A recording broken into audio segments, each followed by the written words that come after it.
અને દાવલ શાહ પીર દાવરુલ મુલ્ક હઝરત અબ્દુલ લતીફ સોહરવર્દી રદિયલ્લાહુ તાલા અન્હોએ એમના સિપાહીઓને કીધું કે આ તમારા ઘોડા બીજાના ખેતરની ઘાસ ખાઈ ન ચાલે, હરામ છે આ. સિપાહીઓ કેવા માંડ્યા, હજરત અકલ અમારામાં છે, જાનવરોમાં નથી. અમારામાં અકલ છે, આમાં નથી. આ તો જાનવર છે. આ જાનવરોને શું ખબર કે હલાલ અને હરામ શું હોય? હઝરત દાવલ શાહ પીરને કહેવા માંડ્યા કે સરકાર, જો તમારો ઘોડો હોય ને એને આપણે ખુલ્લો મૂકી દઈએ ને તો એ બી જ્યાં ઘાસ મળે કે જેને ખાવાનું મળે ખાવા માંડે. પણ સાહેબ, એ ઘોડો બીજા કોઈનો નહોતો, દાવલ શાહ પીરનો ઘોડો હતો. હે દાવરુલ મુલ્ક દાવલ શાહ પીર કહેવા માંડ્યા, નાના ભાઈ એવું ના થઈ શકે. જો તમે એમ કહેતા હો કે મારો ઘોડો તમારા ઘોડા જેવો છે, નહીં, તમે મારા ઘોડાને ખોલો અને જ્યાં મૂકવું હોય ત્યાં મૂકો. મારો ઘોડો ઈ એક વસ્તુ પણ નહીં ખાય જે હરામ છે. એવડો મોટો દાવો કરી દીધો સાહેબ. એટલે સિપાહીઓને એમ થયું કે આપણા અમીરે આવડો મોટો દાવો કર્યો, હવે તો કરવું જોઈએ. સાહેબ, ઘોડો ખોલીને સિપાહીઓ લઈ આવ્યા અને જ્યારે ખેતરમાં છોડ્યો ને, એ ઘોડો દાવલ શાહ પીરનો મોઢું નો નાખ્યું અને અહીંયાથી આખો ચક્કર મારીને બહાર વયો આવ્યો. અને જે જગ્યાએ દાવલ શાહ પીરે એના માટે ખાવાનું મૂક્યું હતું ને, એ જગ્યાએ જઈને ઘોડાએ ખાવાનું ખાધું. અને સિપાહીઓએ જે વસ્તુ બીજાની કાઢીને એ ઘાસ મૂક્યું હતું ને, અહીંયા એને મોઢું ન માર્યું, હરામનું ન ખાધું. સિપાહીઓ કેવા માંડ્યા કે હુઝુર, આપ તો ઇલ્મે જાહિર ભી જાણો છો, ઇલ્મે બાતિલ ભી. એટલી વાત કહી દો કે આ ઘોડાને તમે શું પડી પડીને ફૂકો છો? હે, આ ઘોડાને તમે શું પડી પડીને ફૂકો છો અને શું ધમ કરો છો કે આ ઘોડો ઈ જ ખાય જે તમને પસંદ હોય, ઈ જ ખાય જે તમને પસંદ હોય, ઈ નો ખાય જે તમને પસંદ નથી. દાવલ શાહ પીરે કીધું, વાત ઈ છે કે મારી પસંદ ક્યાંય નથી, હું અલ્લાહની મરજી મુતાબિક ચાલુ છું, તો ઘોડો મારી મરજી મુતાબિક ચાલે છે.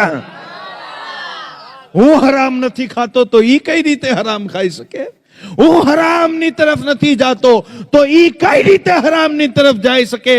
સાહેબ, એટલો મોટો તકવો અને એવડી પરહેઝગારી કે દાવલ શાહ પીર રદિયલ્લાહુ તાલા અન્હુ ઈ દાવરુલ મુલ્કના લકબ પર હોવા છતાં આવડો મોટો દરબારમાં રૂતબો કે મોહમ્મદ બેગડા એમના વગર બેકરાર થઈ જાય અને બેચેન થઈ જાય, એવડો મોટો મર્તબો હોવાના છતાં પણ આપની આખી જિંદગીમાં એક નમાઝ પણ કઝા નથી થઈ.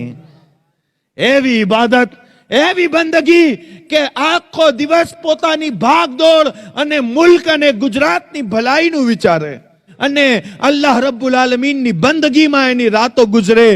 જ્યારે દાવલ શાહ પીરની એવડી મોટી શોહરત અને એટલી અદલો ઇન્સાફ અને એવો ફૈઝાન જારી થયો ને, મુસલમાન તો મુસલમાન, જે મુસલમાન નથી ઈ પણ એમ કહેવા માંડ્યા કે દાવલ શાહ પીર ખાલી તમારા નથી, દાવલ શાહ પીર તો અમારા પણ છે.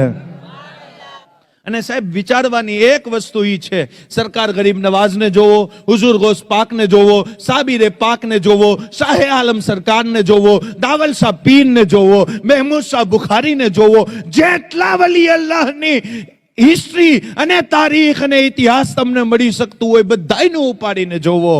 એક વસ્તુ બધાય વલી અલ્લાહની જિંદગીમાં મળશે, શું કે એમના દરે કોઈ દુખી આવે ને તો દુખી આવી શકે, દુખી જઈ ન શકે. હે, દુખિયારો દુખી આવે પછી અલ્લાહના વલી એના દુખમાં ભાગીદાર બની જાય. અલ્લાહના વલી એના દુખોને પોતાનું સમજી અને દુઃખ દૂર કરવા માટે દુઆયું કરવા માંડે, પ્રયત્ન કરવા માંડે. ભૂખો આવ્યો હોય તો રોટી દઈ દે, પ્યાસો આવ્યો હોય તો પાણી પીવડાવી દે, ઇલ્મ હાસિલ કરવા આવ્યો હોય તો આલિમ બનાવી દે. સાહેબ, જેની જે તમન્ના હોય એ વલીના દરથી ખાલી ન જાય, તરત એને નવાઝી દેવામાં આવે, તરત એના દુઃખમાં એ ભાગીદાર થઈ જાય. પણ સાહેબ, એ તો પારકો માણસ જોવે ને તો બી એને કોઈ દી પારકો ન સમજે અને એના દુઃખમાં ભાગીદાર થઈ જાય, એના દુઃખની માટે દૂર કરવા માટે દુઆઓ અને પ્રયત્ન કરવા માંડે. પણ સાહેબ, આપણા અંદરથી રહેમ કરવાની આદત ખતમ થઈ ગઈ. એકબીજા ઉપર કોઈ રહેમ કરવા તૈયાર નથી, એકબીજા ઉપર કોઈ ભાઈચારાનો સબક દેવા તૈયાર નથી. અને સાહેબ, ઇસ્લામ તો એટલું ભાઈચારાનું સબક આપે છે, ઇસ્લામ તો એટલી ભાઈચારાની તાલીમ આપે છે. મત મુસ્તફા સલ્લલ્લાહુ અલૈહિ વસલ્લમનો ફરમાન સાંભળો. મારા આકા કહે છે કે જે મારો ઉમ્મતી એના ભાઈઓ ઉપર રહેમ કરે ને, પછી અલ્લાહ પાક એની ઉપર રહેમ કરે છે. દીનની વાત ફેલાવવી એ સવાબે જારિયાનું કામ છે. તો આ નિયતથી વિડીયોને લાઈક કરો, શેર કરો, સબસ્ક્રાઇબ કરો અને તમારા ઇસ્લામિક ગ્રુપમાં શેર જરૂર કરો.